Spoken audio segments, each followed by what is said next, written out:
Good morning, welcome to వార్తలు వాస్తవాలు. నా పేరు రాజేష్. పత్రికల్లో వచ్చిన ప్రధాన వార్తల్ని చూసే ముందు ఇప్పటిదాకా ఉన్న హెడ్లైన్స్ చూద్దాం. సెంట్రల్ యూనివర్సిటీ భూముల్లో హరిత హననం, బుల్డోజర్లు పోలీసులతో విరుచుకుపడ్డ కాంగ్రెస్ ప్రభుత్వం.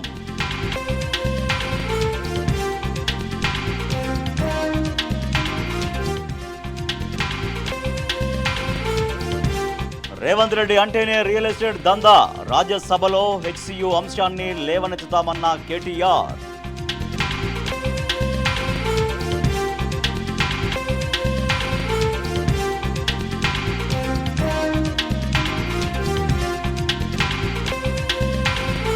విపక్షంలో ఉంటే నిరసనలు, లేఖలు, అధికారంలో ఉంటే గప్చుప్.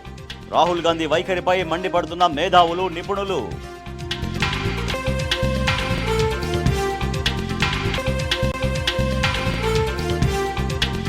టీఆర్ఎస్ రజతోత్సవ సభ కోసం కూలీ పనికి వెళ్లిన మహిళలు, నీళ్లు ఇచ్చిన కేసీఆర్ సార్కు అండగా నిలుస్తామని వెల్లడి.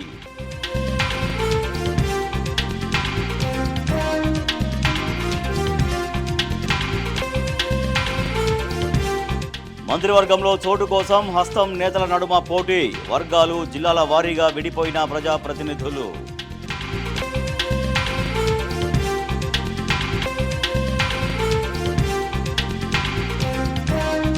లోక్సభ ఎన్నికల తర్వాత వాడిపోతున్న కమలం పార్టీ, దేశవ్యాప్తంగా పడిపోతున్న ప్రధాని మోడీ గ్రాఫ్.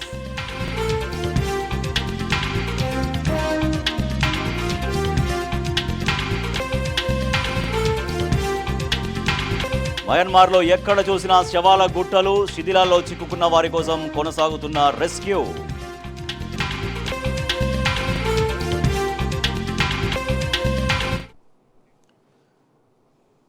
రైట్గా పత్రికల్లో వచ్చిన ప్రధాన వార్తల్ని చూస్తున్నాం. ముందుగా నమస్తే తెలంగాణ చూస్తున్నాం. నమస్తే తెలంగాణలో హైదరాబాద్ సెంట్రల్ యూనివర్సిటీ పైన రాష్ట్ర ప్రభుత్వం ఒక యుద్ధం ప్రకటించింది. యుద్ధ ట్యాంకుల్ని కనుక శత్రు శిబిరాలకు పైకి ఎట్లా పంపిస్తారో ఒక్కసారిగా బుల్డోజర్లు, జేసీబీలు మొత్తం పోయి హైదరాబాద్ సెంట్రల్ యూనివర్సిటీ భూములపైన దండెత్తాయి. అక్కడ పచ్చటి ప్రకృతిని నాశనం చేసేటువంటి పనికి పూనుకున్నారు CM Revanth Reddy. Hyderabad central university విద్యార్థులు, మేధావులు దీన్ని తీవ్రంగా వ్యతిరేకిస్తున్నారు, ఖండిస్తున్నారు. ఎట్టి పరిస్థితుల్లో కూడా 1 ఇంచు భూమి కూడా మేము హైదరాబాద్ సెంట్రల్ యూనివర్సిటీ భూముల నుంచి వదులుకునే ప్రసక్తే లేదు అంటూ విద్యార్థి సంఘాలు, విద్యార్థులందరూ కూడా, హైదరాబాద్ సెంట్రల్ యూనివర్సిటీ విద్యార్థులందరూ కూడా ముక్త కంఠంతో తేల్చి చెబుతున్నారు. హఠాత్తుగా ఆకస్మిక యుద్ధ ప్రకటన చేసినట్టు, అర్ధరాత్రి శత్రు దేశంపై మెరుపు దాడికి దిగినట్టు, శత్రు శిబిరంపైకి డజన్ల కొద్దీ యుద్ధ ట్యాంకుల్ని తోలినట్టు, తెల్లారితే విజయం దక్కదేమోనని ఆదుర్దా పడినట్టు, పచ్చని మొక్కను ఇనుప బూట్లతో కర్కశంగా నలిపేసినట్టు హైదరాబాద్ సెంట్రల్ యూనివర్సిటీలో ఆకుపచ్చని అడవి మీదికి బుల్డోజర్లతో విరుచుకుపడుతోంది ప్రభుత్వం. బీభత్స కాండను కొనసాగిస్తోంది. ఒకవైపు విద్యార్థుల పిటిషన్ కోర్టులో విచారణకు రాకముందే అడవినంతా తుడిచేయాలని తహతహలాడుతోంది. 50 జేసీబీలు, 500 మంది పోలీసులను పెట్టి రాత్రి పగలు తేడా లేకుండా విధ్వంసాన్ని కొనసాగిస్తోంది ప్రభుత్వం. ఇది సర్కారు కారు చిచ్చు, ఇది వర్సిటీపై గొడ్డలి వేటు. గచ్చిబౌలి కంచె చేను వేస్తే కాపాడేదెవరు? మనం చూడొచ్చు, ఇక్కడ రౌండ్ చేసినటువంటి మార్కులో మొత్తం జేసీబీలు ఎట్లా ఒక యుద్ధ రంగాన్ని తలపిస్తున్నాయో, ఒక యుద్ధానికి వచ్చి అక్కడ ఆ శత్రు శిబిరాలని నాశనం చేస్తున్నటువంటి ఆ చందంగా ఎట్లా వచ్చినాయో మనం చూస్తున్నాం. ఇక్కడ చాలా చోట్ల మొత్తం ఇప్పటికే అక్కడ మొత్తం చదును చేశాయి. అక్కడ పచ్చటి అడవిని, అక్కడ మొత్తం ఆ పచ్చదనంతో అలరారేటువంటి ఆ ప్రాంతాన్ని మొత్తం అక్కడ ధ్వంసం చేస్తున్నటువంటి పరిస్థితి.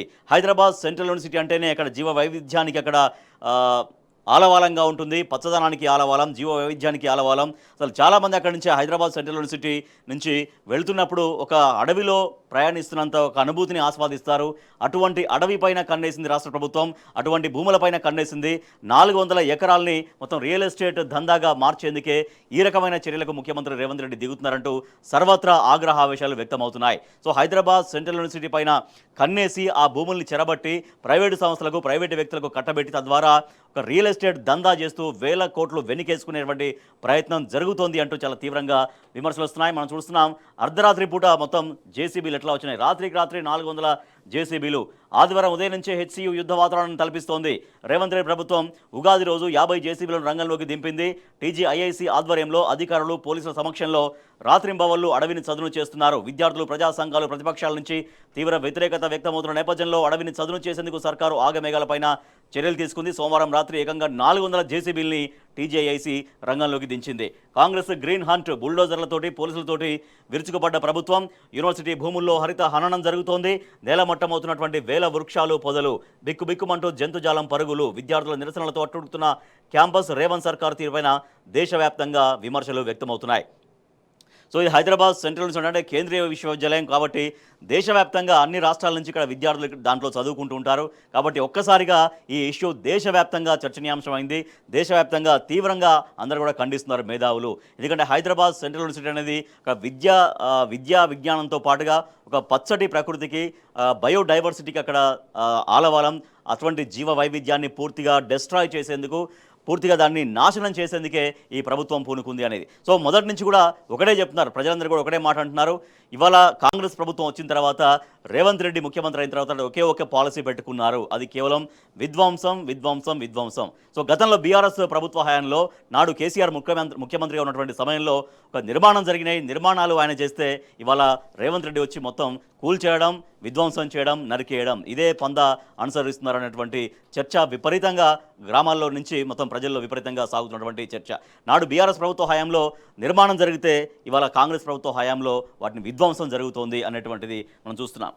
ఆ భూమి హెచ్సియుదే. దానికి అనేక సాక్ష్యాలు, అనేక ఉదంతాలు కూడా మనం ఇక్కడ కోట్ కనిపిస్తున్నాయి. సాక్ష్యం 1, చంద్రబాబు కన్నుబడ్డప్పుడే విద్యార్థుల ఆందోళన అప్పుడు జరిగింది. వర్సిటీది కాకుంటే అప్పుడు విద్యార్థులు ఆందోళన ఎందుకు చేస్తారు అనేది ఒక ప్రశ్న కనపడుతోంది. సాక్ష్యం 2, ఆ భూమికి బదులుగా వేరే భూమి ఇస్తానన్న బాబు, అంటే ఆ భూమి వర్సిటీ అని ఒప్పుకున్నట్టే కదా, అంటే అక్కడ యూనివర్సిటీ కాబట్టే వేరే చోట ఇస్తామంటారు. సో అదొక సాక్ష్యంగా మనం ఇక్కడ చూడొచ్చు. సాక్ష్యం 3, ఆ భూమిలోని జింకలు, రాళ్లు, పక్షులే హెచ్సియు అధికారిక వెబ్సైట్లో చిహ్నాలు. అనుబంధానికి ఇంతకు మించి ఇంకేం కావాలి? సెల్ఫ్ గోల్ చేసుకున్న కాంగ్రెస్ ప్రభుత్వం 400 ఎకరాలకు బదులు గోపన్పల్లి తండాలో 397 ఎకరాలు ఇచ్చినట్టు డాక్యుమెంట్ల లీకులు. చంద్రబాబు హయాంలో ప్రైవేటుకు అప్పగింత, విద్యార్థుల ఆందోళనతో వేరే చోట కేటాయింపు. సర్వే చేయకుండా కూడా ప్రకటనలు ఇచ్చిన టీజీఐఏసీ, రిజిస్ట్రార్ ప్రకటనతో సర్కారు తీరు బట్టబయలు. సో నిన్న టీజీఐఏసీ చెబుతున్నటువంటి అన్ని కూడా అబద్ధాలంటూ స్వయంగా హైదరాబాద్ సెంట్రల్ యూనివర్సిటీ రిజిస్ట్రార్ నుంచి ఒక ప్రకటన వచ్చింది. ముమ్మాటికి అది ఆ భూములన్నీ కూడా హైదరాబాద్ సెంట్రల్ యూనివర్సిటీవే. దాన్ని ఇప్పుడు ఏవైతే ప్రభుత్వం చెప్తుందో, ఏదైతే టీజేఏసీ చెప్తుందో అది పూర్తిగా అబద్ధం, పూర్తిగా విరుద్ధం అంటూ ఆయన ఖండన చేశారు. భూమి సర్కారుది అయితే అర్ధరాత్రి దుర్మార్గం ఎందుకు? నిజంగా ఒకవేళ భూమిది సర్కారు భూమి అయితే కనుక చాలా బాహాటంగా దాన్ని చాలా బహిరంగంగానే దాన్ని తీసుకోవచ్చు. కానీ అర్ధరాత్రి వెళ్ళి ఒక దొంగల్లాగా ఎందుకు ఆ రకంగా చేస్తున్నారంటూ కేటీఆర్ నిన్న ప్రశ్నించారు. సాయంత్రం తెలంగాణ భవన్కు వచ్చినటువంటి హైదరాబాద్ సెంట్రల్ యూనివర్సిటీ విద్యార్థి నేతలతో కలిసి మీడియాతో మాట్లాడుతున్న బీఆర్ఎస్ వర్కింగ్ ప్రెసిడెంట్ కేటీఆర్, నేతలు జగదీష్ రెడ్డి, దాసో శ్రవణ్, గిల్లి శ్రీనివాస్ ఉన్నారు. హెచ్సియుపై దౌర్జన్యం, విద్యార్థులపై దాష్టికం, భూరక్షణ పోరాటంపై రేవంత్ సర్కారు దుశ్శాసన పర్వం. ముంబై, ఛత్తీస్గఢ్ అడవులపై గగ్గోలు పెట్టిన రాహుల్కు పశ్చిమ హైదరాబాద్ నాశమైన పర్వాలేదా? ఫ్యూచర్ సిటీలో 15,000 ఎకరాలను సేకరించామన్నారు. మరి హెచ్సియు 400 ఎకరాలపైన ఎదుగు కన్ను. హెచ్సియు విద్యార్థుల తెగువకు సైల్యూట్ అంటూ కేటీఆర్ సైల్యూట్ చేశారు. ఉద్యమానికి బీఆర్ఎస్ అండగా ఉంటుందంటూ కేటీఆర్ భరోసా ఇచ్చారు. సో ఇట్లా హైదరాబాద్ సెంట్రల్ యూనివర్సిటీ భూములను చెరబట్టే ప్రయత్నం జరుగుతోంది. నేను అక్కడ ఎంత పెద్ద ఆందోళన జరిగిందో మనం చూస్తున్నాం. హెచ్సియు భూములను చదును చేయడానికి నిరసిస్తూ సోమవారం యూనివర్సిటీ వద్ద ఆందోళన చేస్తున్నటువంటి విద్యార్థుల్ని చెరగొట్టేందుకు పోలీసులు ఎంత పదుల సంఖ్యలో అక్కడికి మోహరించారో మనం చూస్తున్నాం. సో మనం ఇక్కడ చూడొచ్చు, మొత్తం రౌండ్ బాక్సులు చూడొచ్చు. రెడ్ రౌండ్స్లో హెచ్సియు భూముల్లోకి దండులా దూసుకొచ్చి వృక్షాలని పెకిలించేస్తున్న జేసీబీలు, వృత్తాల్లో అడుగుకొక జేసీబీ మనం చూస్తున్నాం. జేసీబీలు అంటే చాలా ఎంత వీలైతే అంత ఫాస్ట్గా అక్కడ మొత్తం చదును చేసేయాలి, ఎంత వీలైతే అక్కడ ఫాస్ట్గా మొత్తం అక్కడ చెట్లు మొత్తం తీసేయాలి, నరికేయాలి అనేటువంటి కేవలం అట్లా బ్లైండ్గా మాత్రమే ప్రభుత్వం వెళ్ళిపోతుంది.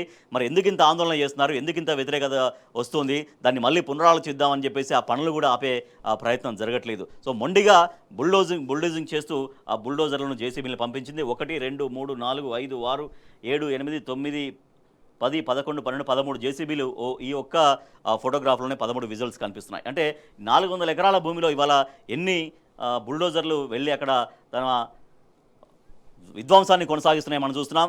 మొన్న అర్ధరాత్రి పూట మొత్తం జేసీబీలు ఒక్కసారిగా వచ్చేసరికి అక్కడ ఉన్నటువంటి జంతుజాలం అవన్నీ కూడా భయంతో ఎంత ఆర్తనాదాలు పెట్టాయో ప్రతి ఒక్కరిని కూడా కదిలించాయి, ప్రతి ఒక్కరిని కూడా ఆలోచింపజేశాయి. ఆ నెమళ్ళు కావచ్చు, జింకలు కావచ్చు, ఎట్లా భయంతో హాహాకారాలు చేశాయి, ఆర్తనాదాలు చేశాయి ఆ సౌండ్స్కి. ఎందుకంటే అప్పటిదాకా ఎటువంటి సౌండ్స్ లేకుండా చాలా ప్రశాంతంగా, చాలా పీస్ఫుల్గా ఉండేటువంటి ప్రకృతికి ఒక్కసారిగా వచ్చి ఏవో సౌండ్స్ రావడానికి ఒక విధ్వంసం చేస్తున్నటువంటి శబ్దాలు ఆ పశుపక్షాదులకి వినబడడంతో అవి ఒక్కసారిగా ఆహాకారాలు, ఆర్తనాదాలు చేసినటువంటి పరిస్థితి. హెచ్సియు విద్యార్థులపైన జీవిత ఖైదు సెక్షన్లు, టీజేఏసీ ఫిర్యాదు మేరకు చర్యలు. BNS 329(3), 1181, 132, 1913, 350(1)(3) సెక్షన్లు. మెజిస్ట్రేట్ ముందు హాజరుపరిచినటువంటి పోలీసులు. అరెస్ట్ అయినటువంటి విద్యార్థులు వాళ్ళిద్దరు. రైట్, హెచ్సియు భూముల్ని కాపాడుకోవడానికి ఉద్యమ కార్యాచరణ తోటి విద్యార్థులకు వివరిస్తున్న ఒక విద్యార్థిని. హెచ్సియు జీవ వైవిధ్యాన్ని వివరిస్తూ తెల్లటి కాగితం పైన బొగ్గుతో రాస్తున్నటువంటి ఓ విద్యార్థి. రాహుల్ ద్వంద్వ రాజకీయాలు ప్రాంతాన్ని బట్టి ఆయన వ్యవహార శైలి ఉంటుంది. ప్రతిపక్షంలో ఉన్న కేరళ, గుజరాత్లో ఒక లెక్క, తెలంగాణలో మరొక లెక్క. విపక్షంలో ఉంటే నిరసనలు, లేఖలు, అధికారంలో ఉంటే గప్చుప్. ముంబై మెట్రో, ఛత్తీస్గఢ్ అటవీ విషయంలో కూడా ఇదే తీరు. రాహుల్ గాంధీ వైఖరిని తూర్పారబడుతున్నటువంటి మేధావులు, నిపుణులు. గతంలో కూడా ఇలాగే వ్యవహరించారు రాహుల్ గాంధీ. గతంలో అంటే అధికారంలో ఉన్నప్పుడు అధికార పక్షం తమ ప్రభుత్వాలున్న చోట ఒక రకంగా వ్యవహరిస్తున్నారు, తమ ప్రభుత్వాలు లేని చోట మరో రకంగా వ్యవహరిస్తున్నారు అనేటువంటి తీవ్ర విమర్శ ఇవాళ రాహుల్ గాంధీ ఎదుర్కొంటున్నారు. అనేక సందర్భాలప్పుడు యూనివర్సిటీకి వచ్చినటువంటి రాహుల్ గాంధీ మరి ఇప్పుడు ఇంత జరుగుతున్నా, ఇంత దేశవ్యాప్తంగా ఇంత ఆగ్రహావేశాలు పెళ్లిబుకుతున్నా కూడా ఎందుకు రావట్లేరు? హైదరాబాద్ సెంట్రల్ యూనివర్సిటీ వైపు రావాలి, హైదరాబాద్ సెంట్రల్ యూనివర్సిటీ విద్యార్థుల పక్షాన నిలవాలనేటువంటి డిమాండ్ వస్తోంది. అర్ధరాత్రి దుర్మార్గం ఎందుకు? భూరక్షణ పోరాటంపై రేవంత్ సర్కార్ దుశాసన పర్వం.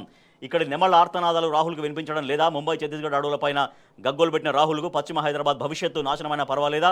పూర్వ విద్యార్థులు బట్టి శ్రీధర్ బాబు ఎందుకు మాట్లాడరు? విద్యార్థుల తెగువకు సల్యూట్, ఉద్యమానికి అండగా ఉంటామని కేటీఆర్ నిన్న విద్యార్థులకు భరోసా ఇచ్చారు. హైదరాబాద్లో బుల్డోజర్లతో అర్ధరాత్రి చేపడుతున్న పనులకు నెమళ్లు, పక్షులు అరుస్తున్న విజువల్స్ రాహుల్ గాంధీకి కనిపించడం లేదా? ఇప్పటికే అంశంపైన పర్యావరణ హితం కోసం హైకోర్టులో ప్రజా ప్రయోజన వాద్యం వేశాం. ప్రభుత్వం హైకోర్టు ఆదేశాల కంటే ముందే అరాచకంగా వ్యవహరిస్తోందంటూ ప్రభుత్వం చేస్తున్నటువంటి వ్యవహారం పైన చాలా తీవ్రంగా ఆగ్రహం వ్యక్తం చేస్తున్నారు కేటీఆర్. ఆ భూములు హెచ్సియువే సెల్ఫ్ గోల్ చేసుకున్న కాంగ్రెస్ సర్కార్ 400 ఎకరాలకు బదులు గోపన్పల్లి తండలో 397 ఎకరాలు ఇచ్చినట్టు లీకులు. చంద్రబాబు హయాంలో ప్రైవేటుకు అప్పగింత, అవి యూనివర్సిటీ భూములు కాకుంటే వేరే చోట ఎలా ఇచ్చారంటూ విద్యావేత్తల ప్రశ్నలు. సో ఇట్లా రేవంత్ రెడ్డి ప్రభుత్వం రాష్ట్రంలో ఏర్పడిన దగ్గర నుంచి మొత్తం ఒక విధ్వంసం దిశగానే నడుస్తోంది. కానీ గత బీఆర్ఎస్ ప్రభుత్వం ఉన్నటువంటి సమయంలో మొత్తం నిర్మాణాలు జరిగాయనేది. సో మనం చూడొచ్చు ఇక్కడ దానికి కొనసాగింపుగా సర్కారీ స్పెషాలిటీ అని రాజధానిలో 3 సూపర్ స్పెషాలిటీ ఆసుపత్రులు, సనత్ నగర్లో కార్డియో థొరాసిక్, ఎల్బీ నగర్లో న్యూరాలజీ, న్యూరోసైన్స్, అల్వాల్లో గ్యాస్ట్రోఎంట్రాలజీ స్పెషాలిటీ. ఒక్కో టిమ్స్ను ఒక్కో స్పెషాలిటీ ఆసుపత్రిగా తీర్చిదిద్దాలని రాష్ట్ర ప్రభుత్వం నిర్ణయం. అంటే ఈ టిమ్స్ ఆసుపత్రులు మొత్తం నాడు బీఆర్ఎస్ ప్రభుత్వ హయాంలో నిర్మించబడ్డాయి. ఎందుకంటే ఆ రోజు కరోనా సమయంలో ఇటువంటి అత్యవసర పరిస్థితులు ఇంకా భవిష్యత్తులో ఎప్పుడొచ్చినా కూడా దాన్ని సమర్థవంతంగా ఎదుర్కోవడం కోసం అన్ని చోట్ల నగరం నలువైపులా కూడా ఒక సూపర్ స్పెషాలిటీ ఆసుపత్రులు నాడు నిర్మాణం చేశారు బీఆర్ఎస్ హయాంలో నాటి ముఖ్యమంత్రి కేసీఆర్. అంటే ఇట్లా నిర్మాణాలు జరిగినాయి. సచివాలయం కావచ్చు, జిల్లా కలెక్టరేట్లు కావచ్చు, తర్వాత అన్ని రకాలుగా ఆసుపత్రులు కావచ్చు, ఇట్లా అన్ని రకాలుగా ప్రజలకు కావాల్సినటువంటి అనేక సదుపాయాలు నాడు నిర్మాణం జరిగితే ఇవాళ మొత్తం విధ్వంసం జరుగుతోంది. నాడు నిర్మాణం దిశగా తెలంగాణ ముందుకెళ్తే నేడు విధ్వంసం దిశగా తెలంగాణ ముందుకెళ్తోంది అనేది ప్రజలు చర్చించుకుంటున్న పరిస్థితి. BJP graph down. లోక్సభ ఎన్నికల తర్వాత క్రమంగా బీజేపీ యొక్క వైభవం తగ్గిపోతుంది, ప్రధానమంత్రి మోడీ యొక్క చరిష్మా తగ్గిపోతుంది అంటూ చాలా స్పష్టంగా తెలుస్తూ అనేక పరిణామాలు చెప్తున్నాయి. దేశవ్యాప్తంగా పాపులారిటీని కోల్పోతున్న ప్రధానమంత్రి మోడీ ఎన్నికల హామీలు నిలబెట్టుకోవడంలో మోడీ సర్కారు ఫెయిల్ అయింది. క్షేత్రస్థాయి పరిస్థితిపైన కుండ బద్దలు కొట్టిన ఏఐ చాట్బాట్ గ్రోక్. ఇప్పుడు గ్రోక్ ఇస్తున్నటువంటి సమాచారం మొత్తం దేశవ్యాప్తంగా సంచలనంగా మారింది. బీజేపీ తన ప్రభుత్వ హయాంలో గత 10-12 సంవత్సరాల నుంచి ఏమీ చేయలేదు, దేశ ప్రజల కోసం చేసింది ఏమీ లేదు. కేవలం డంబాచారం, కేవలం ఆడంబరం తప్పించి ప్రజలకు ఉపయోగపడే కాంక్రీట్గా ఇంతవరకు ఏది జరగలేదు. కేవలం ఒక షోపుటప్ ప్రభుత్వంగా మాత్రమే ముందుకు సాగుతోందంటూ గ్రోక్ స్వయంగా వాళ్ళ దేశవ్యాప్తంగా సంచలనం సృష్టిస్తున్నటువంటి ఏఐ చాట్బాట్ గ్రోక్ వెల్లడిస్తున్నటువంటి వాస్తవాలు, విషయాలు నివ్వెరపరుస్తున్నాయి.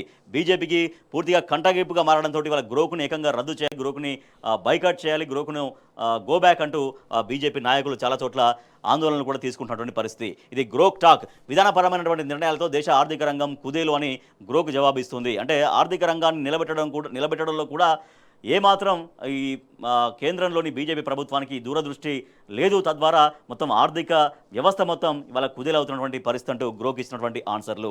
విభజన రాజకీయాలతో ప్రజా వ్యతిరేకత పెరుగుతోందన్న గ్రోక్. అంటే గ్రోక్ ఇస్తున్నటువంటి ఆన్సర్స్ ఒక్కసారి కమల దళానికి నిజంగా ఎట్లా బయట ఆ పరిస్థితి ఉంది, ఎట్లా తన ప్రభావాన్ని కోల్పోతుంది, ప్రధానమంత్రి మోడీ ఎట్లా తన గ్రాఫ్ను కోల్పోతున్నారు, తన యొక్క ఇమేజ్ని కోల్పోతున్నారు, తన పాపులారిటీని ఎట్లా కోల్పోతున్నారు అనేది గ్రోక్ చాలా సమగ్రంగా వెల్లడించినటువంటి విషయం. సో ఇది మొత్తం దేశవ్యాప్తంగా సంచలనం సృష్టిస్తున్న పరిస్థితి. బీజేపీ ఎట్లా తన గ్రాఫ్ డౌన్ చేసుకుంటుంది అనేది.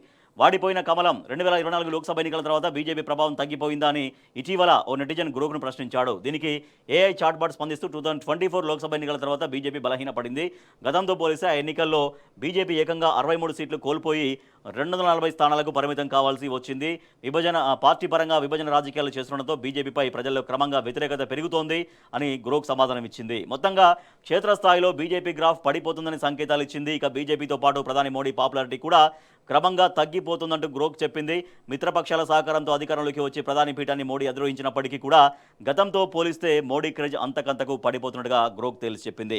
సో ఇలా గ్రోక్ ఇస్తున్నటువంటి రిజల్ట్స్, గ్రోక్ ఇస్తున్నటువంటి సమాచారం తీవ్రంగా దేశవ్యాప్తంగా చర్చనీయాంశం అవుతుంది. సో ప్రధానమంత్రి మోడీ యొక్క పాపులారిటీ క్రమక్రమంగా తగ్గిపోతుంది. అది రోజు రోజుకు మరింతగా బలహీనపడిపోతుంది. కేవలం మీడియాను నమ్ముకొని, సోషల్ మీడియాను నమ్ముకొని కొంతమంది కొంతమంది ఇన్ఫ్లుయెన్సర్స్ నమ్ముకొని మాత్రమే నెట్టుకొస్తుంది తప్పించి నిజంగా ప్రజలకు ఏమీ చేసింది లేదు అంటూ గ్రోకు ఒక్కొక్కటిగా అన్నిట్లో ఎట్లా ఫెయిల్యూర్ అవుతుంది కేంద్ర ప్రభుత్వం అంటూ తన సమాచారం ద్వారా కుండబద్దలు కొడుతుంది. గ్రోక్ చెప్పినటువంటి నిప్పులాంటి నిజాలు, మోడీ నిలబెట్టుకుపోయినటువంటి హామీలు ఏంటి అని గ్రోక్ని ప్రశ్నిస్తే గ్రోక్ చెబుతున్నటువంటి విషయాలు ఏంటంటే ఏడాదికి 2 కోట్ల ఉద్యోగాలు ఇస్తానని చెప్పి ఇవ్వకపోవడం, నల్లధనాన్ని వెనక్కి తెస్తామని హామీ ఇచ్చి మాట తప్పడం, 2022 నాటికి రైతుల ఆదాయం రెట్టింపు చేస్తారని చెప్పి వదిలేయడం. సో ఈ 3 హామీల్లో ఘోరాతి ఘోరంగా మోడీ సర్కార్ విఫలమైంది అంటూ మోడీ ఎట్లా విఫలమయ్యారనేది, ఎటువంటి మాటలు ఇచ్చారో ఎట్లా నిలబెట్టుకోలేకపోయారనేది ఈ 3 అంశాలకు సంబంధించి గ్రోక్ అనలైజ్ చేస్తోంది. ఇక బీజేపీ సర్కారు వైఫల్యాలు కూడా గ్రోక్ని అడిగితే గ్రోక్ చెప్పేటువంటి అనేక ఉన్నాయి. దాంట్లో కొన్ని మనం చూద్దాం. దేశంలో నిరుద్యోగ సమస్య, పెద్ద నోట్ల రద్దుతో ఆగమైన ఆర్థిక వ్యవస్థ, అటకెక్కిన నల్లధనం హామీ. నల్లధనం తీసుకొస్తాం, ఒక్కొక్కరి అకౌంట్లో 15 లక్షలు ఇస్తామన్నారు, ఆ హామీ లేదు, నల్లధనం పట్టుకున్నది లేదు. చిరు వ్యాపారులను దెబ్బతీసిన జీఎస్టీ విషయంలో చిరు వ్యాపారులు ఎట్లా దారుణంగా దెబ్బపడ్డారు, వాళ్ళ జీవన స్థితిగతులు ఎట్లా ఇబ్బందులు పాలయ్యాయనేది ఒక కారణంగా మనం చూస్తున్నాం. నల్ల చట్టాలకు వ్యతిరేకంగా రైతు ఉద్యమాలు ఫైనల్గా ప్రభుత్వం తలొగ్గినటువంటి పరిస్థితిని. కోవిడ్ సంక్షోభంలో వైద్య సేవల కొరత, నాణ్యమైన విద్య అందకపోవడం, అవినీతి పెరిగిపోవడం, మహిళలపై నేరాలు, నిధుల కేటాయింపుల్లో కొన్ని రాష్ట్రాలపై వివక్ష, పత్రికా స్వేచ్ఛను అణిచివేయడం, పాకిస్తాన్తో ఉగ్రవాద సమస్య పరిష్కారం కాకపోవడం, జల్ జీవన్ మిషన్ ద్వారా తాగునీరు ఇంకా అందరికీ అందకపోవడం, ఇన్ఫ్రా ప్రాజెక్టుల ఆలస్యం, వాతావరణ మార్పులపై చర్యలు. ఇవన్నీ ఏ విషయంలో కూడా ఇటువంటి అనేక అంశాలున్నాయి. చెప్పిన హామీలున్నాయి, చేయాల్సిన పనులున్నాయి. హామీల అమలులో పూర్తిగా వైఫల్యం చెందడం ఒక ఎత్తు అయితే, దేశం కోసం దేశాన్ని ఆర్థికంగా గాడిన పెట్టడం కోసం తీసుకున్నటువంటి అనేక చర్యలు, ఆ చర్యలు కూడా ముమ్మాటికి అన్నీ ఫెయిల్ అయినాయి. అది జీఎస్టీ మొదలుకొని తర్వాత మేక్ ఇన్ ఇండియా కావచ్చు, ఇవన్నీ కూడా అన్ని విషయాల్లో కూడా కేంద్ర ప్రభుత్వం ఫెయిల్యూర్ అయ్యింది అనేది గ్రోక్ కుండబద్దలు కొడుతున్నటువంటి వాస్తవాలు. ఒక్కసారిగా గ్రోక్ ఇట్లా వాస్తవాల్ని ప్రజలకందరూ కూడా ఇవాళ అందించడంతో ఇవాళ బీజేపీ గ్రోకును బహిష్కరించాలని ఏకంగా చాలా చోట్ల చాలా రాష్ట్రాల్లో ఆందోళనలు కూడా తీసుకుంటున్నటువంటి పరిస్థితి. సో అట్లా బీజేపీ గ్రాఫ్ డౌన్ అయిపోతుంది. ప్రధానమంత్రి నరేంద్ర మోడీ కూడా వ్యక్తిగతంగా తనకున్నటువంటి పాపులారిటీ కూడా క్రమక్రమంగా తగ్గిపోతుంది అనేది గ్రోక్ చెప్తున్నటువంటి అంశం. నిన్న రంజాన్ పండుగ సందర్భంగా ఎర్రవల్లి నివాసంలో బీఆర్ఎస్ అధినేత కేసీఆర్ను మర్యాదపూర్వకంగా కలిశారు మాజీ హోంమంత్రి మహమూద్ అలీ. తర్వాత రంజాన్ పండుగ సందర్భంగా ఎర్రవల్లి నివాసంలో బీఆర్ఎస్ అధినేత కేసీఆర్ను కలిసిన బాల్యమిత్రుడు మాజీ market committee chairman Mohammed Jahangir. అలాగే రంజాన్ వేడుకల్లో కేటీఆర్ పాల్గొన్నారు. మాజీ మంత్రి మహమూద్ అలీ ఇంట్లో లంచ్ చేశారు కేటీఆర్. ఇక మరొక విషయం తీసుకుంటే, రాష్ట్రంలో శాంతి భద్రతలు రోజు రోజుకు మరింతగా క్షీణించిపోతున్నాయి. అసలు ఒక నేరం చేయాలంటే ఎట్లా భయపడినటువంటి పరిస్థితి తలెత్తింది. అసలు శాంతి భద్రతలు ఉన్నాయా లేవా? తెలంగాణ రాష్ట్రం ఒకప్పుడు శాంతి భద్రతలకు కేర్ ఆఫ్ అడ్రస్గా ఉండే, కానీ అటువంటి శాంతి భద్రతలు ముమ్మాటికి రోజు రోజుకు వైఫల్యం చెందుతున్నాయి. ఇది కేవలం ప్రభుత్వ నిర్లక్ష్యం, ప్రభుత్వ వైఫల్యం. గుడికి వెళ్తే గ్యాంగ్ రేప్, బంధువులతో కలిసి దైవ దర్శనం కోసం వచ్చిన వివాహిత రాత్రివేళ బహిర్భూమికి వెళ్ళినప్పుడు 8 మంది లైంగిక దాడి చేశారు. రాత్రంతా అఘాయిత్యం వెతుకుతూ వచ్చిన వ్యక్తిపైన దాడి చేశారు. పోలీసుల అదుపులో 7 పరారీలో ఓ యువకుడు. నాగర్ కర్నూలు జిల్లా ఊరుకొండపేటలో ఈ అమానుష ఘటన జరిగింది. అంటే రోజు ఎక్కడో ఒక చోట ఇటువంటి క్రైమ్ జరుగుతూనే ఉంది. ఇటీవల వార్షిక నివేదిక, అంటే క్రైమ్ రేటు వార్షిక నివేదిక కూడా చూస్తే రాష్ట్రంలో క్రైమ్ రేటు విపరీతంగా పెరిగిపోయింది. గత సంవత్సరంతో పోల్చుకుంటే దాదాపుగా ఒక 25% క్రైమ్ రేట్ అనేది విపరీతంగా పెరిగిపోయింది. సో ఎందుకంటే శాంతి భద్రతల్ని రాష్ట్ర ప్రభుత్వం పూర్తిగా గాలికి వదిలేసింది. ఇంతవరకు 15 నెలలైనా కూడా ఆ శాఖకు హోంమంత్రి లేకపోవడం, అది కూడా ముఖ్యమంత్రి దగ్గరే ఉండడం. మరి ముఖ్యమంత్రి దగ్గర ఉన్నప్పుడు ఇంకా ఆ శాఖ మరింత సమర్థవంతంగా ఫలితాలు కనిపించాలి. కానీ ముఖ్యమంత్రి దానిపైన పర్యవేక్షణ చేయకపోవడం, దానిపైన దిశానిర్దేశం చేయకపోవడంతో పూర్తిగా శాంతి భద్రతలు గాలికి వదిలేసినటువంటి వైనం కాబట్టే ఇటువంటి జరుగుతున్నాయన్నటువంటి విమర్శ ఉంది. శాంతి భద్రతల్ని కాపాడంలో, శాంతి భద్రతలు కాపాడితేనే అన్ని రంగాలు చాలా పటిష్టంగా పనిచేస్తాయి. రేపు పొద్దున ఒక 100 రూపాయలు పెట్టుబడి పెట్టాలన్నా కూడా అక్కడ లా అండ్ ఆర్డర్ ఎట్లా ఉందనేది ఫస్ట్ అదే ఆలోచిస్తారు. కానీ అటువంటి విషయంలో లా అండ్ ఆర్డర్ రోజు రోజుకు మరింతగా దిగజారిపోతుంది. శాంతి భద్రతల కాపాడడంలో, వాటి పరిరక్షణలో రాష్ట్ర ప్రభుత్వం వైఫల్యం చెందడంతో ఇవాళ ఒక్కసారిగా అనేక ఆందోళనలు అనేక భయాలు కూడా వ్యక్తమవుతున్నటువంటి పరిస్థితి. సో దాంట్లో భాగంగానే మనం చూస్తున్నాం ఒక గుడికి వెళ్తే గ్యాంగ్ రేప్ జరిగినటువంటి ఒక అమానవీయ ఘటన సంబంధించినటువంటి వార్త మనం చూస్తున్నాం. ఇక గులాబీ సభ కోసం కూలీ పనికి బీఆర్ఎస్ రజతోత్సవ సభ కోసం పొలం పనులకు వెళ్లారు బీఆర్ఎస్ పార్టీ నాయకులు కార్యకర్తలు. సిద్దిపేట జిల్లా బెజ్జంకి మండలం లక్ష్మీపూర్లో మక్కచేనులో కూలీ పనిచేస్తున్న బీఆర్ఎస్ మహిళా నాయకులు బీఆర్ఎస్ రజతోత్సవం దానికోసం దారి ఖర్చులు మేమే పెట్టుకుంటాం, నీళ్ళు ఇచ్చిన కేసీఆర్ సార్కు అండగా నిలుస్తాం. సిద్దిపేటలో మహిళల వినూత్న కార్యక్రమం. లక్ష్మీపూర్లో కూలీ పనికి పోయిన నాయకులు కంకులు ఏరినందుకు 10,000 ఇచ్చినటువంటి రైతు. అంటే ఇట్లా బీఆర్ఎస్ పార్టీ ఒక భారీ బహిరంగ సభ నిర్వహిస్తోంది వరంగల్ హన్మకొండ జిల్లా ఎలకతుర్తిలో. 24 సంవత్సరాలు కంప్లీట్ చేసుకుని 25వ వసంతంలోకి అడుగుపెడుతున్నటువంటి ఆ సందర్భంగా బీఆర్ఎస్ పార్టీ నాయకులు కార్యకర్తలు ఆ సభ కోసం చాలా యాక్టివ్గా దాంట్లో పార్టిసిపేట్ చేయడం కోసం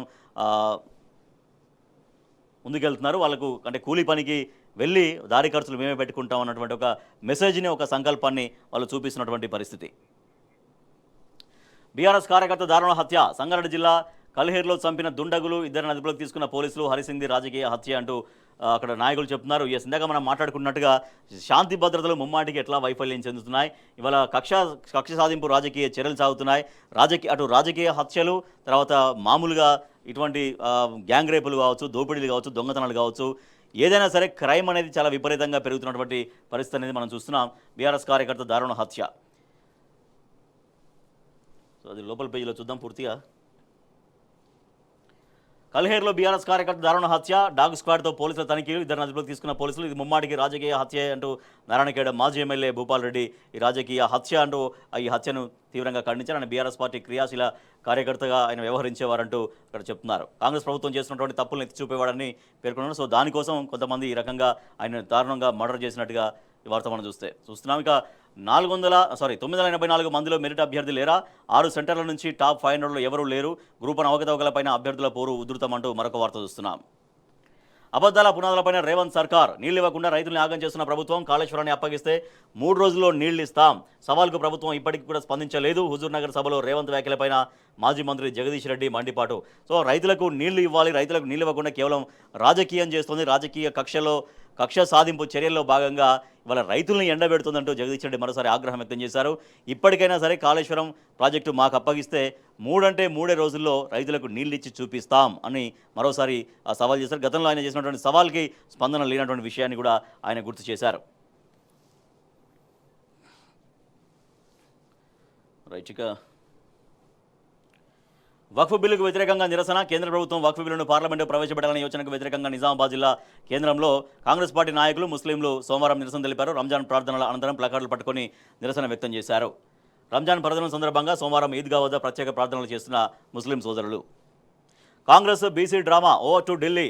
అసమగ్రంగా బీసీ రిజర్వేషన్ బిల్లులు, తప్పుడు గణాంకాలతో రూపకల్పన, కేంద్రం ఆమోదం కష్టమేనని తెలిసి గేమ్ అనుయాయులతో ఢిల్లీ కేంద్రంగా ధర్నా నాటకానికి ప్లాన్. న్యాయ వివాదాలు తలెత్తక ముందే 9వ షెడ్యూల్లో చేర్చాలంటూ మోసం. ఇవాళ కాంగ్రెస్ పార్టీ ఆధ్వర్యంలో ఒక ఢిల్లీలో బీసీలకు సంబంధించి ఒక ధర్నా కార్యక్రమాన్ని తీసుకుంది. అయితే ఏవైతే కాంగ్రెస్ ప్రభుత్వం మొన్న చేసిందో బిల్లు వాటిలో అసమగ్రంగా ఉన్నాయనే విషయం ముందే గమనించి ఇది కేంద్రం నుంచి దీనికి గ్రీన్ సిగ్నల్ రాదు అని ఏదో అన్యాయాలతో ఒక ధర్నా చేయడానికి ఒక నాటకానికి ఒక ప్లాన్ చేశారనేది ఈ వార్తగా మనం చూస్తున్నాం. కాంగ్రెస్ సర్కారు తప్పుల తడకగా కులగణన నిర్వహించింది. అసంబద్ధ గణాంకాలతో బీసీ రిజర్వేషన్లను 42% పెంచుతున్నామంటూ అసమగ్రంగా బిల్లులు రూపొందించి అసెంబ్లీలో ఆమోదించింది. ఇప్పుడు అవి ఎక్కడున్నాయో కూడా తెలియదు. గవర్నర్ ఆమోదానికి పంపారో లేదో కూడా స్పష్టత లేదు. రిజర్వేషన్లు అమలు చేస్తున్నట్టు సర్కారు జీవోలు కూడా ఇవ్వలేదు. ఒకవేళ ఇచ్చినా కూడా అమలు కష్టమైన సంగతి కాంగ్రెస్కు తెలిసే ఇట్లా ఒక ఢిల్లీలో ఒక నాటకానికి ప్లాన్ చేశారనేటువంటి ఈ వార్త మనం చూస్తున్నాం. రైట్. ఇక కాంగ్రెస్లో లేఖల యుద్ధం. మంత్రివర్గంలో చోటు కోసం హస్తం నేతల పోటాపోటీ. లెటర్లు, వర్గాలు, జిల్లాల వారీగా విడిపోయిన ప్రజాప్రతినిధులు. మొన్న దళిత ఎమ్మెల్యేలు, నిన్న గిరిజన లంబాడి ఎమ్మెల్యేలు, తాజాగా రంగారెడ్డి నేతల లేఖపై సంతకం చేసిన స్పీకర్ గడ్డం ప్రసాద్ కుమార్. సో ఉగాది లోపు మంత్రివర్గ విస్తరణ అన్నారు, హడావిడి చేశారు. కానీ ఇంతవరకు మళ్ళీ మంత్రివర్గ విస్తరణకు సంబంధించి ఎటువంటి డెవలప్మెంట్స్ కూడా కనిపించట్లేవు. అసలు మంత్రివర్గం అనేది విస్తరణ ఉంటుందా ఉండదా కూడా అనుమానం వస్తున్నటువంటి పరిస్థితి. ఎందుకంటే ఉగాది లోపు అన్నారు, ఉగాది అయిపోయింది, ఉగాది తర్వాత రంజాన్ కూడా అయిపోయింది. ఇంతవరకు మళ్ళీ మంత్రివర్గ విస్తరణకు సంబంధించి ఎటువంటి డెవలప్మెంట్స్ కనిపించలేదు. దీంతో ఇవాళ ఎవరైతే ఆశావాహులు ఉన్నారో ఇంకా వాళ్ళు తమ ప్రయత్నాలు ముమ్మరం చేసుకుంటున్నారు. లేఖల యుద్ధం సాగుతుంది. వాళ్ళకి కావద్దు మాకు ఇవ్వాలి, మాకు కాదు వాళ్ళకు వద్దు, ఇట్లా మొత్తం లేఖల యుద్ధం సాగుతుంది అన్నటువంటి పరిస్థితి. ఇక మిగతా పత్రికల్లో వచ్చినటువంటి వార్తలు కూడా ఒకసారి చూద్దాం. సాక్షి చూస్తే సాక్షిలో కంచె గచ్చిబౌలి భూములపై ప్రభుత్వం హెచ్సియు మధ్య ప్రకటనల యుద్ధం అంటూ ఈ వార్త మనం చూస్తే ఆ 400 ఎకరాలు వదిలేయంటూ బీఆర్ఎస్ వర్కింగ్ ప్రెసిడెంట్ కేటీఆర్ ప్రభుత్వానికి హెచ్చరించారు. కాంగ్రెస్ జంగిల్లో ఉన్న ఒకే ఒక లంగ్ స్పేస్ హెచ్సియు రాహుల్ పట్టించుకోరా అంటూ ఆగ్రహం వ్యక్తం చేశారు. హెచ్సియు భూములు అమ్మొద్దు అంటూ కేంద్ర మంత్రి బండి సంజయ్ డిమాండ్ చేస్తున్నారు అని కనిపిస్తుంది. నిజంగా చాలా విడ్డూరంగా కనిపిస్తుంది కేంద్ర మంత్రి బండి సంజయ్ డిమాండ్ చేయడాన్ని. సో హైదరాబాద్ సెంట్రల్ యూనివర్సిటీ అనేది పూర్తిగా కేంద్రం పరిధిలో ఉంటుంది. అది పేరుకి కేంద్రీయ విశ్వవిద్యాలయం. సో అది పూర్తిగా కేంద్రం పరిధిలో ఉంటుంది. కేంద్రం తలుచుకుంటే ఇక్కడ ఇంత వ్యతిరేకత వస్తున్నా, ఇంత ఆందోళన వస్తున్నా కూడా విద్యార్థులపైన లాఠీ చార్జీలు జరుగుతున్నాయి. విద్యార్థుల బట్టలు చినిగట్టు కొడుతున్నారు. అయినా కూడా కేంద్రం తలుచుకుంటే రేపంటే రేపు దాన్ని ఆపేయచ్చు. ఒక 1 అవర్లో జస్ట్ దాన్ని ఒక సింగిల్ స్ట్రోక్ తోటి, సింగిల్ ఆర్డర్ తోటి దాన్ని నిలిపేయచ్చు. కానీ అట్లా కాకుండా ఇవాళ కేంద్ర హోంశాఖ సహాయ మంత్రిగా ఉన్నటువంటి బండి సంజయ్ ఇక్కడ ప్రభుత్వాన్ని డిమాండ్ చేయడం చాలా విడ్డూరంగా కనిపిస్తున్నటువంటి విషయం. ఆంధ్రజ్యోతి తీసుకుంటే ఆంధ్రజ్యోతిలో కూడా ఈ వార్త మనం చూస్తున్నాం. రగడ కంచె గచ్చిబౌలి భూములు మావే అంటూ సర్కారు, కాదు మావే అంటూ హెచ్సియు. అంటే హెచ్సిఏ వివాదం పైన సీఎం రియాక్ట్ అయ్యారు, కానీ హెచ్సియు అంశం పైన మాత్రం సీఎం రియాక్ట్ కావట్లేరు. ఇది ఒక టికెట్ల విషయంలో HCA Hyderabad cricket association HCA విషయంలో ముఖ్యమంత్రి రంగంలోకి దిగారు, కానీ హెచ్సియు విషయంలో మాత్రం రంగంలోకి దిగట్లేరు. దాంతో బుల్డోజర్లు తన పని తాను చేసుకుంటూ విద్యార్థుల్ని అక్కడ జీవ వైవిధ్యాన్ని తీవ్రంగా దెబ్బతీస్తున్న పరిస్థితి. తెలంగాణ టుడే అదే వార్త చూస్తున్నాం. Congress university of Hyderabad stand off heats up అనే వార్త చూస్తున్నాం. Government's night long drive to clear land in Kanche Gachibowli on court holiday leave students with no legal option. అంటే విద్యార్థులకు ఎటువంటి న్యాయపరమైనటువంటి అవకాశం లేకుండా సెలవు రోజుల్లో ఏకంగా బుల్డోజర్లు మొత్తం పెట్టి మనం చూస్తున్న డ్రోన్ షాట్ చాలా ఎక్కువ సంఖ్యలో మనకి ఇక్కడ జేసీబీలు బుల్డోజర్లు కనిపిస్తున్నాయి. KTR condemns police brutality. Police చర్యని కేటీఆర్ తీవ్రంగా ఖండించారు. నిన్న హైదరాబాద్ సెంట్రల్ యూనివర్సిటీ విద్యార్థులు వచ్చి తెలంగాణ భవన్లో కేటీఆర్ను కలిశారు. రైట్, ఇవి పత్రికల్లో వచ్చినటువంటి ప్రధాన వార్తలు.